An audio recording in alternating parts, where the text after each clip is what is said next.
ঘন্ট রান্না করার জন্য আমার লাগবে একটা মাছের মাথা। আমি কাতল মাছের মাথা নিয়েছি।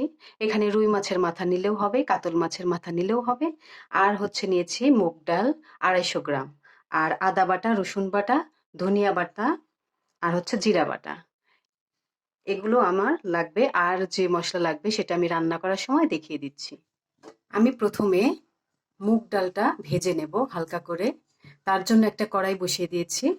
এখন হালকা একটু কড়াইটা গরম হলে আমি ডাউলগুলো দিয়ে দেব।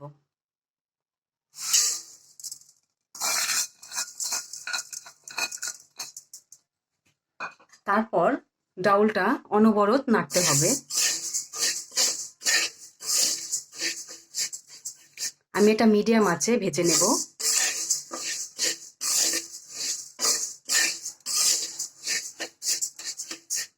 এটা ভাজার সময় খেয়াল রাখতে হবে নিচে যেন পুড়ে না যায়।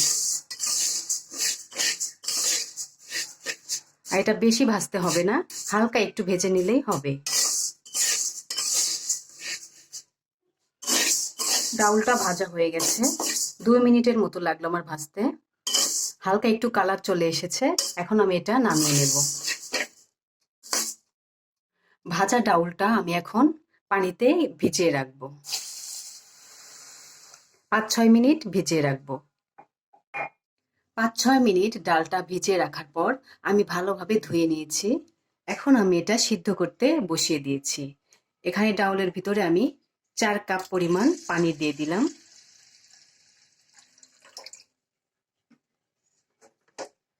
পানিটা দিয়ে আমি এটা সিদ্ধ করে নেব।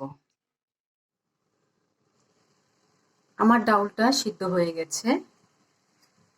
আমি এখন চুলাটা বন্ধ করে দেব। ডাউলটা একটু হালকা শক্ত রেখেছি, এটা রান্না করতে করতে সিদ্ধ হয়ে যাবে। আমি এখন রান্না করার জন্য একটা প্যান বসিয়ে দিয়েছি। প্যানটা গরম হয়ে গেছে। এখন আমি তেল দিয়ে দেব। 2 টেবিল চামচ তেল দিয়ে দিলাম। আপনারা চাইলে আরেকটু বেশি দিতে পারেন। তেলটা গরম হয়ে গেলে আমি পেঁয়াজ কুচি দিয়ে দেব 1 কাপ পরিমাণ।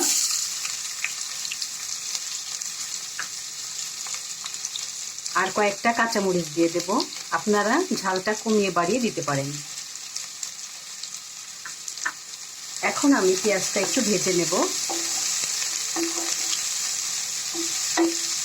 2 মিনিট ভাজবো। পেঁয়াজটা ভাজা হয়ে গেছে। এখন আমি এর ভিতরে 2টা এলাচ আর একটু দারচিনি দিয়ে দিলাম। এটা মাছের তরকারি, এজন্য আমি মশলাটা একটু কম দিলাম।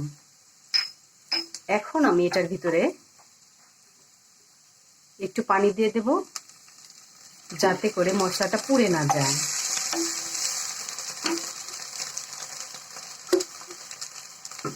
এখন আমি আস্তে আস্তে মশলাগুলো দিয়ে দেব। 2 চা চামচ রসুন বাটা,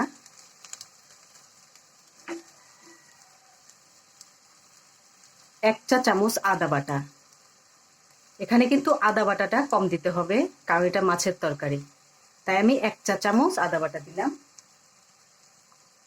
1 চা চামচ জিরা বাটা,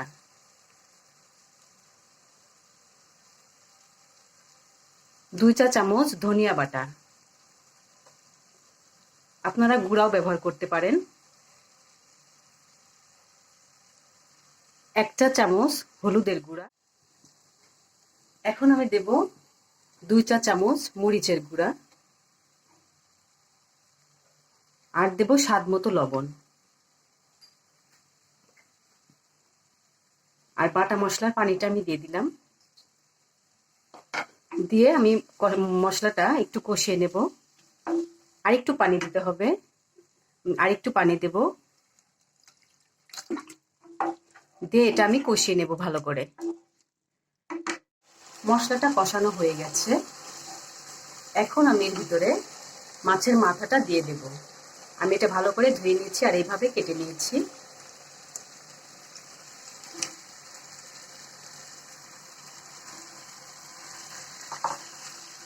এখন আমি এর ভিতরে আরেকটু পানি দেব। অল্প পানি দেব, দিয়ে এটা আমি মাছটা সিদ্ধ করে নেব মশলার ভিতরে। ভালো করে এইভাবে একটু নেড়ে দেব, তারপর ঢাকনা দিয়ে ঢেকে দেব। 2-3 মিনিট জাল হবার পর মাছের মাথাটা কিন্তু সেদ্ধ হয়ে গেছে। আমি এখন এটা হাতল দিয়ে একটু ভেঙে ভেঙে দেব। দেখুন ভেঙে গেল। মুড়ি ঘন্টের ভিতরে কিন্তু মাছের মাথাটা ভেঙেই দিতে হয়, তাহলে স্বাদটা বাড়ে। ভেঙে দেওয়ার পর আমি এটা আরো 1 মিনিট কষিয়ে নেব।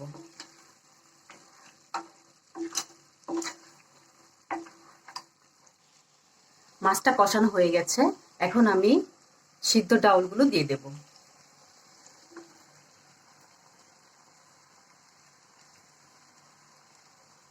ডাউলটা দেওয়ার পর আমি এটা ভালো করে নেড়ে দেব, মিশিয়ে দেব মশলার সাথে। এর ভিতরে কিন্তু আমি এখন পানি দেব না, আমি 2-3 মিনিট এটা কষিয়ে নেব।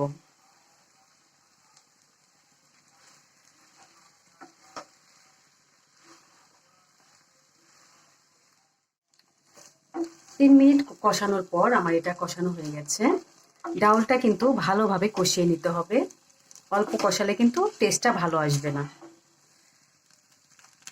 আমি এখন এর ভিতরে পানি দিয়ে দেব।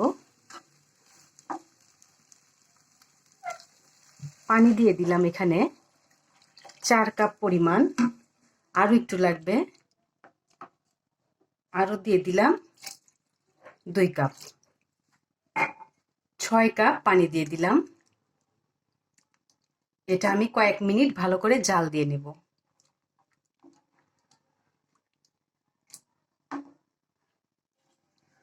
পানি দেওয়ার পর আমি দেখলাম লবণটা লাগবে, আমি আরেকটু লবণ দিয়ে দিলাম।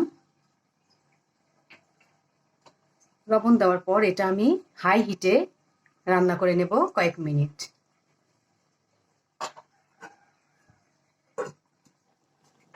আমি তরকারিটা 10 মিনিট জাল করে নিলাম। এর ভিতরে আমি ঢাকনা খুলে 2 বার নেড়ে দিয়েছি।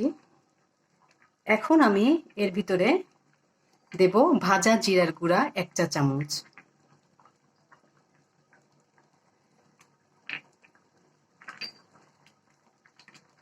তারপর আমি আরো 1 মিনিট জাল দেব। আর ঘাটির তরকারি কিন্তু বেশি জাল দিলে বেশি টেস্ট হয়। ডাল কিন্তু ঠান্ডা হয়ে গেলে একটু টেনে আসে ঝোলটা, তাই আমি এই অবস্থাতে বন্ধ করে দেব।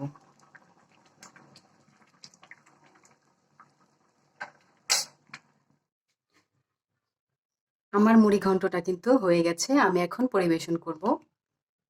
দেখুন কতটা সুন্দর হয়েছে। আমার এই রান্নাটিতে কিন্তু আমি অনেক প্রশংসা পেয়েছি। তো আপনারা এইভাবে রান্না করলে আপনারাও প্রশংসা পাবেন। আমার রেসিপিটা যদি ভালো লেগে থাকে তাহলে অবশ্যই একটা লাইক দিবেন আর আমার চ্যানেলটাকে সাবস্ক্রাইব করবেন।